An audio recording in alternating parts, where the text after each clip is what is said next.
बहुत समय पहले की बात है। एक छोटे से गांव में अर्जुन नाम का एक लड़का रहता था। वह निडर, ईमानदार और दयालु था। गांव वाले उसे बहुत पसंद करते थे क्योंकि वह हमेशा उनकी मदद करता था। गांव के पास एक घना जंगल था जहां कोई जाने की हिम्मत नहीं करता था। वहां एक जादूगरनी रहती थी जिसे लोग काली छाया के नाम से जानते थे। कहा जाता था कि जो भी जंगल में जाता वह कभी लौट कर नहीं आता। एक दिन गांव के कुएं का पानी अचानक सूख गया। लोग परेशान हो गए क्योंकि पानी के बिना वे जी नहीं सकते थे। तभी गांव के बुजुर्ग ने कहा, यह जरूर काली छाया का काम है, उसने हमारा पानी छीन लिया है। अर्जुन ने यह सुना और कहा, मैं जंगल जाऊंगा और जादूगरनी से हमारा पानी वापस लाऊंगा।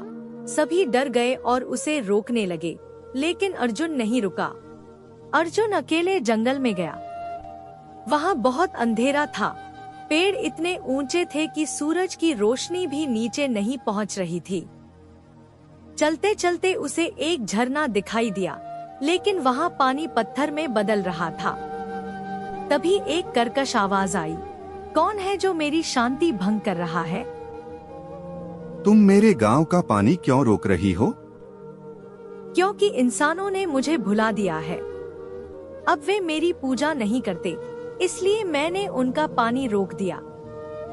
अगर मैं तुम्हें गांव के सबसे स्वादिष्ट फल दूं, तो क्या तुम पानी लौटा दोगी? जादूगरनी कुछ सोचने लगी। उसे स्वादिष्ट चीजें बहुत पसंद थी। उसने कहा, ठीक है, लेकिन वह फल लाना जिसे मैंने कभी नहीं चखा। अर्जुन समझ गया कि उसे क्या करना है। उसने पास के ही एक आम के पेड़ से एक कच्चा आम तोड़ा और जब जादूगरनी ने वह आम खाया तो वह चौंक गई। यह तो बहुत स्वादिष्ट है, मैंने ऐसा आम पहले कभी नहीं चखा। अर्जुन ने मुस्कुराकर कहा, यह जादू का नहीं, प्रकृति का स्वाद है। अगर तुम हमें पानी वापस दे दो तो हम तुम्हें हर साल यह फल देंगे। जादूगरनी मान गई और अब अचानक गांव के कुएं में पानी वापस आ गया। अर्जुन गांव लौटा तो सभी खुशी से झूम उठे। बुजुर्गों ने उसे आशीर्वाद दिया और पूरे गांव ने जश्न मनाया। उस दिन के बाद काली छाया गांव की दुश्मन नहीं बल्कि मित्र बन गई।